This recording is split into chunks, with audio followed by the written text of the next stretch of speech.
ಏನಾದ್ರು ಸಮಸ್ಯೆ ಇತ್ತಮ್ಮ? ನಮ್ಗೆ ಜಮೀನಿನ ಸ್ವಲ್ಪ ಸಮಸ್ಯೆ ಇತ್ತು, ಅದಾಗ್ಲಿ ಅಂತ ಮಾಡ್ದು, ಹಂಗೆ ಆಗಿದೆ. ನಮ್ಗೆ ದೀಪ ಹಚ್ಚಿ 2 ವಾರಕ್ಕೆಲ್ಲ ನಮಗೆ ಸರಿ ಹೋಯ್ತು ಸರ್. ಇಬ್ರು ಪಕ್ಕದಲ್ಲಿ ಇದ್ರೆ ಹೆಂಗೆ ಮನೆಗಳ? ಇಲ್ಲ ಸೇಮ್ ನಿಮ್ಮ ಮನೇಲೂ ಸಮಸ್ಯೆ ಇದೆಯಣ್ಣ? ನಿಮ್ಮ ಬಾಡಿಯಲ್ಲೂ ಬರ್ತಾ ಇದೆ?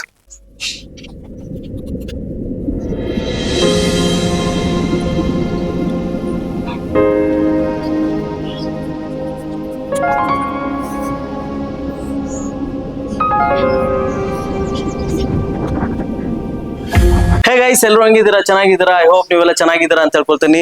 ಸಿದ್ದು ಟಾಕ್ಸ್ ಅಲ್ಲಿ ನಿಮ್ಮೆಲ್ರಿಗೂ ಸ್ವಾಗತ. ಗೈಸ್, ನಾನಿವತ್ತು ಒಂದು ಬಹಳ ವಿಶೇಷವಾದಂತಹ ಒಂದು ಸನ್ನಿಧಾನಕ್ಕೆ ಬಂದಿದ್ದೀನಿ. ಆ ಸನ್ನಿಧಾನ ಎಲ್ಲಿದೆಯಪ್ಪ ಅಂದ್ರೆ ಮಾಲೂರಲ್ಲಿದೆ. ಮಾಲೂರಲ್ಲಿ ಇರೋ ಈ ಸನ್ನಿಧಾನದಲ್ಲಿ ಬಹಳ ಅದ್ಭುತಗಳಂತೆ ಸಾವಿರಾರು ಭಕ್ತಾದಿಗಳು ಈ ಸನ್ನಿಧಾನಕ್ಕೆ ಬರ್ತಾರೆ. ಪ್ರತಿನಿತ್ಯ ಪೂಜೆ ಇರುತ್ತೆ ಇಲ್ಲಿ ಲಕ್ಷ್ಮೀ ನರಸಿಂಹಸ್ವಾಮಿ ಮತ್ತು ಸಾಯಿಬಾಬಾ ಮತ್ತು ಶನೇಶ್ವರ ಸ್ವಾಮಿ ಇಲ್ಲಿ ನೆಲೆಸಿದ್ದಾರೆ. ಅದಕ್ಕಾಗಿ ಇಲ್ಲಿ ಬಂದ ಭಕ್ತಾದಿಗಳು ಎಲ್ಲರಿಗೂ ಒಳ್ಳೇದಾಗ್ತಾ ಇದೆ. ನಿಮ್ಮ ಕಷ್ಟ ಏನೇ ಇರಲಿ ಖಚಿತವಾಗಿ ಪರಿಹಾರ ಆಗುವಂತ ಈ ಸನ್ನಿಧಾನದಲ್ಲಿ ಎಷ್ಟೋ ಜನಗಳಿಗೆ ಒಳ್ಳೇದಾಗಿದೆ. ನಾವು ಇವತ್ತು ಈ ಸನ್ನಿಧಾನಕ್ಕೆಲ್ಲ ನಿಮ್ಗೆ ದರ್ಶನ ಮಾಡ್ಸಕ್ ಬಂದಿದ್ದೀನಿ ಗೈಸ್. ಇಲ್ಲಿ ಒಂದು ಮ್ಯಾಜಿಕಲಿ ಏನಂದ್ರೆ, ಇಲ್ಲಿ ಮಾಟ ಮಂತ್ರ ಆಗಿದ್ರೆ ಇಲ್ಲಿ ಸ್ಕ್ಯಾನ್ ಮಾಡಿ ನೋಡ್ತಾರೆ. ಇಂಥ ದೇವಸ್ಥಾನ ನಾನು ನನ್ನ ಯೂಟ್ಯೂಬ್ ಹಿಸ್ಟ್ರಿಯಲ್ಲಿ ಫಸ್ಟ್ ಟೈಮ್ ನೋಡಿದ್ದೇನೆ. ಅಂತ ಸನ್ನಿಧಾನದಲ್ಲಿ ಇವತ್ತು ಏನೇನು ನಡೆಯುತ್ತೆ, ಅಲ್ಲಿರೋ ಸ್ವಾಮಿಗಳ ಹತ್ರನೂ ಸಹ ನಾನು ಮಾತಾಡಿಸ್ತೇನೆ ಕೂಡ. ಅವರ ಸ್ವಾಮಿಗಳವರ ದರ್ಶನ ಮಾಡೋಣ ಇವಾಗ ಒಳಗೋಗಿ. ಆಮೇಲೆ ಎಲ್ಲವೂ ಈ ಸನ್ನಿಧಾನದ ಬಗ್ಗೆ ನಾನು ಒಂದು ಡೀಟೇಲ್ ಆಗಿ ಒಂದು ಮಾಹಿತಿ ಕೊಡ್ತೀನಿ. ವಿಡಿಯೋ ಮಾತ್ರ ಮಿಸ್ ಮಾಡಬೇಡಿ, ಬನ್ನಿ ನನ್ನ ಜೊತೆ.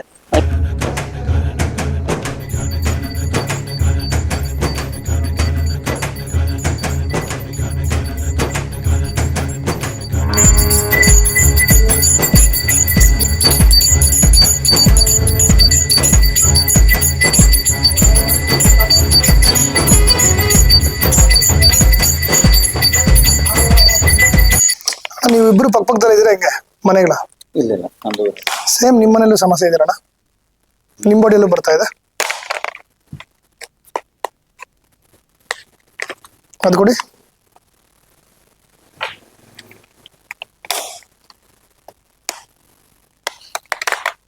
ಇಟ್ಕೊಳ್ಳಿ.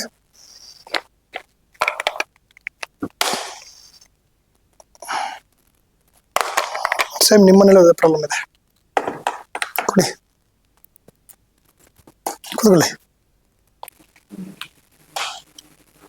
ಇಲ್ಲಿ ಗುರುಗಳು ಚೆಕ್ ಮಾಡ್ತಾ ಇದ್ದಾರೆ. ಮಾಟ ಮಂತ್ರ ಆಗಿದೆಯಾ, ವಾಮಾಚಾರ ಆಗಿದೆಯಾ, ಅವ್ರ ಮನೇಲಿ ಏನೋ ಸಮಸ್ಯೆ ಇದೆಯಾ, ಅವ್ರ ಜೀವನದಲ್ಲಿ ಏನಾದರೂ ಕಷ್ಟ ಇದೆಯಾ, ಎಲ್ಲವನ್ನು ಈ ಸ್ಕ್ಯಾನಿಂಗ್ ಮಷಿನಿಂದ ನೋಡಿ ಅವ್ರಿಗೆ ತಿಳಿಸ್ಕೊಡ್ತಾರೆ. ನಿಮ್ಗೆ ಹಿಂಗೆ ಆಗಿದೆ, 100% ಆಗಿ ಇಲ್ಲಿ ಕೆಲಸ ಆಗುತ್ತೆ. ನಿಮ್ಮ ನಂಬಿಕೆ ಅನ್ನೋದಿದ್ದರೆ ಖಚಿತವಾಗಿ ಈ ಸನ್ನಿಧಾನಕ್ಕೆ ಹೋಗಿ ಬನ್ನಿ, ಖಚಿತವಾಗಿ ನಿಮ್ಮ ಕೆಲಸ ಆಗುತ್ತೆ ಅಂತ ನಾನು ನಂಬ್ತೀನಿ. ನಂಬೋದು ಬಿಡೋದು ನಿಮ್ಮ ಕೈಯಲ್ಲಿ. ಇನ್ನು ಮುಂದಕ್ಕೆ ಏನೇನಿದೆ, ಇಲ್ಲಿ ಬಂದ ಭಕ್ತಾದಿಗಳ ಹತ್ರ ನಾನು ಮಾತಾಡಿದ್ದೀನಿ. ಅವ್ರಿಗೆ ಎಷ್ಟು % ರಿಸಲ್ಟ್ ಸಿಕ್ಕಿದೆ, ಅವ್ರ ಜೀವನದಲ್ಲಿ ಏನಾಗಿದೆ.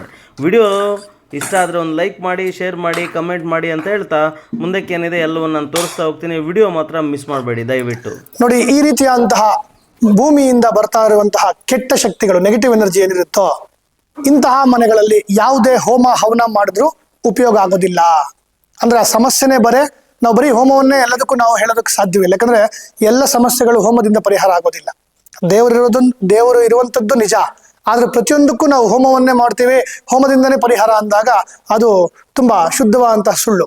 ಯಾಕಂದ್ರೆ ಭೂಮಿಯಿಂದ ಬರ್ತಾರಂತಹ ಕೆಟ್ಟ ಶಕ್ತಿಗೆ ನಾವೇನ್ ಮಾಡ್ಬೇಕಂದ್ರೆ, ಇವರನ್ನ ಹೇಗೆ ನಾವು ಸ್ಕ್ಯಾನ್ ಮಾಡಿದ್ವೋ ಅದೇ ರೀತಿಯಾಗಿ ಆ ಒಂದು ಮನೆಯನ್ನ ಅಥವಾ ಆ ಒಂದು ಆಫೀಸನ್ನು ನಾವು ಸ್ಕ್ಯಾನ್ ಮಾಡಬೇಕು, ಸ್ಪಾಟ್ ವಿಸಿಟ್ ಮಾಡಬೇಕು. ಸ್ಕ್ಯಾನ್ ಮಾಡಿದಾಗ ಭೂಮಿಯ ಒಂದು ನೆಲಮಟ್ಟದಿಂದ, ಭೂಗರ್ಭದಿಂದ ಎಲ್ಲೋ ಒಂದು ಜಾಗದಲ್ಲೋ, 2 ಜಾಗದಲ್ಲೋ, 3 ಜಾಗದಲ್ಲೋ ಕೆಟ್ಟ ಶಕ್ತಿ ಉತ್ಪತ್ತಿ ಆಗ್ತಾ ಇರುತ್ತೆ. ಆ ಒಂದು ಕೆಟ್ಟ ಶಕ್ತಿಯನ್ನು ನಾವು ಕಂಡುಹಿಡಿಬೇಕು. ಕಂಡುಹಿಡಿದು ಆ ಭೂಮಿಗೆ ನಾವು ಪರಿಹಾರವನ್ನು ಮಾಡಬೇಕಾಗತ್ತೆ. ಇಂತಹ ಭೂಮಿಯಲ್ಲಿ ಬರ್ತಾರಂತಹ ಕೆಟ್ಟ ಶಕ್ತಿಯಲ್ಲಿ ವಾಸ ಮಾಡುವಂತಹ ಜನಗಳ ಆ ಒಂದು ಮನೆಗಳಲ್ಲಿ ಕ್ಯಾನ್ಸರ್ ಬರುವಂತಹ ಚಾನ್ಸಸ್ ಇರುತ್ತೆ, ಹಾರ್ಟ್ ಪ್ರಾಬ್ಲಮ್ ಬರುವಂತಹ ಚಾನ್ಸಸ್ ಇರುತ್ತೆ, ಕಿಡ್ನಿ ಪ್ರಾಬ್ಲಮ್ ಬರುವಂತಹ ಚಾನ್ಸಸ್ ಇರುತ್ತೆ, ಥೈರಾಯ್ಡು, ಶ್ವಾಸಕೋಶಗಳು, ಗರ್ಭಚೀಲ ಸಮಸ್ಯೆ, ಮತ್ತೆ ಸ್ಟ್ರೋಕ್, ಲಕ್ವಾಯ್, ಇಂತಹ ಯಾವುದೇ ಕಾಯಿಲೆಗಳು ಅಂತಹ ಮನೆಗಳಲ್ಲಿ ಬರುವಂತಹ ಸಾಧ್ಯತೆ ಜಾಸ್ತಿ ಇರುತ್ತೆ. ಅಂತಹ ಮನೆಗಳಲ್ಲಿ A ಇಂದ Z ವರೆಗೂ ಎಲ್ಲ ಕೆಲಸ ಕಾರ್ಯಗಳು 0 ಲೆವೆಲ್ ಅಲ್ಲಿ ಇರುತ್ತೆ. ಯಾವುದೇ ಅಭಿವೃದ್ಧಿ ಆಗೋದಿಲ್ಲ. ಇಂತಹ ಮನೆಗಳಲ್ಲಿ ಯಾವುದೇ ಹೋಮ ಹವನ ಮಾಡಿದ್ರೆ ಉಪಯೋಗ ಆಗೋದಿಲ್ಲ. ಅದಕ್ಕೆ ಪರಿಹಾರವೇ ಬೇರೆ ಇರುತ್ತೆ. ಹಾಗಾಗಿ ಸಮಸ್ಯೆ ಏನು ಅಂತ ಮೊದಲು ಕಂಡುಹಿಡಿಬೇಕು, ಅದಕ್ಕೆ ಪರಿಹಾರ ಮಾಡ್ಕೊಳ್ಳೋದ್ರಿಂದ ಎಲ್ಲರಿಗೂ ಅನುಕೂಲ ಆಗುತ್ತೆ, ಎಲ್ಲರೂ ಅಭಿವೃದ್ಧಿ ಆಗ್ತಾರೆ. ನಮಸ್ಕಾರ. ನಮಸ್ತೆ ಸರ್. ಎಲ್ಲಿಂದ ಬಂದಿದ್ದೀರಾ? ನಾವು ಮಾಲೂರವರು. ಮಾಲೂರೇನಾ?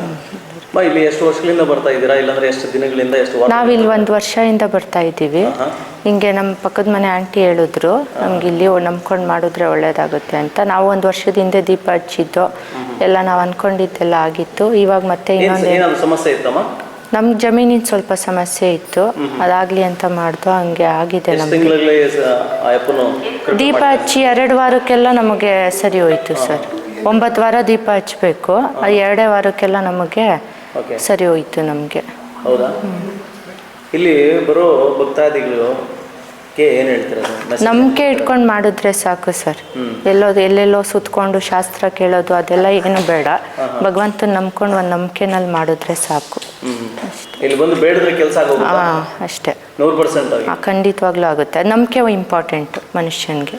ಹೌದಾ? ಭಗವಂತನ ನಂಬ್ಕೊಂಡು ಭಗವಂತನ ಶರಣಾದ್ರೆ ಅಷ್ಟೇ ಸಾಕು, ಎಲ್ಲ ಒಳ್ಳೇದಾಗುತ್ತೆ. ನಿಮ್ಮ ಜಮೀನು ಇವಾಗೆಲ್ಲ ಕ್ಲಿಯರ್ ಆಗಿದೆ? 2 ವಾರದಲ್ಲಿ ಅದು?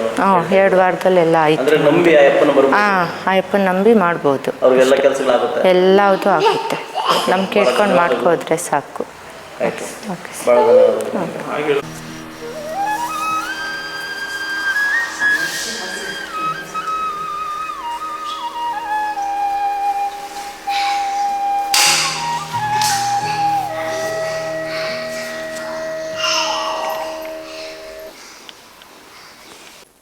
ಎಲ್ರಿಗೂ ನಮಸ್ಕಾರ. ಏನು ಮಾಲೂರು ವೈಟ್ ಗಾರ್ಡನಲ್ಲಿ ಶ್ರೀ ಲಕ್ಷ್ಮೀ ನರಸಿಂಹಸ್ವಾಮಿ ದೇವಸ್ಥಾನ, ಸಾಯಿಬಾಬಾ ಗುರು ದೇವಸ್ಥಾನ ಮತ್ತು ಶನೇಶ್ವರ ದೇವಸ್ಥಾನ, 3 ವಿಗ್ರಹಗಳ ಮತ್ತು ದೇವರ ಪ್ರತಿಷ್ಠಾಪನೆ ಇಲ್ಲಿದೆ. ಸುಮಾರು ವರ್ಷಗಳಿಂದ ನಡ್ಕೊಂಬರ್ತಾ ಇದೆ. ನಾನು ವಿಶೇಷವಾಗಿ ಪ್ರತಿ ಮಂಗಳವಾರ ಇಲ್ಲಿ ಲಕ್ಷ್ಮೀ ನರಸಿಂಹಸ್ವಾಮಿಗೆ ಬರ್ತೀನಿ ದೇವಸ್ಥಾನಕ್ಕೆ. ನಾವು ಮನೆ ದೇವರು ವೆಂಕಟಸ್ವಾಮಿ, ಬಟ್ ಆದರೂ ಲಕ್ಷ್ಮೀ ನರಸಿಂಹಸ್ವಾಮಿ ನನಗೇನೋ ಒಂಥರ ಆಕರ್ಷಣೆ ಮತ್ತು ರೆಗ್ಯುಲರಾಗಿ ಬರಬೇಕು ಅನ್ನೋ ಒಂದು ಇದು. ಅದರಿಂದ ನಾನು ಪ್ರತಿ ಮಂಗಳವಾರ ನಂದು ಏನೇ ಕೆಲಸ ಇರಲಿ, ನಾನು ಎಷ್ಟೇ ಇದಿರಲಿ, ಒತ್ತಡ ಇರಲಿ, ಬಂದು ಅಯ್ಯಪ್ಪನ ದರ್ಶನ ಮಾಡಿ ಒಂದು ಇದು ಮಾಡಿ ನನಗೆಲ್ಲ ಒಳ್ಳೇದಾಗ್ತಾ ಇದೆ.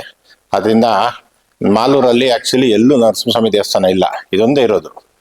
ಆ್ಯಕ್ಚುಲಿ ತುಂಬ ಜನ ಗೊತ್ತಿಲ್ಲ, ಅಯ್ಯಪ್ಪನ ಪೂಜೆ ಮಾಡಿದ್ರೆ ಒಂದು ಶಕ್ತಿ ಮತ್ತು ನಮ್ಮ ಏನಾದರೂ ಸಾಲುಗಳಿದ್ರೆ ಅಂಥವೆಲ್ಲ ಋಣಭಾರ ಮುಕ್ತ ಆಗೋದು, ಹಾಗೂ ಒಂದು ಮಾನಸಿಕ ಸ್ಥೈರ್ಯ ಸಿಗ್ತದೆ.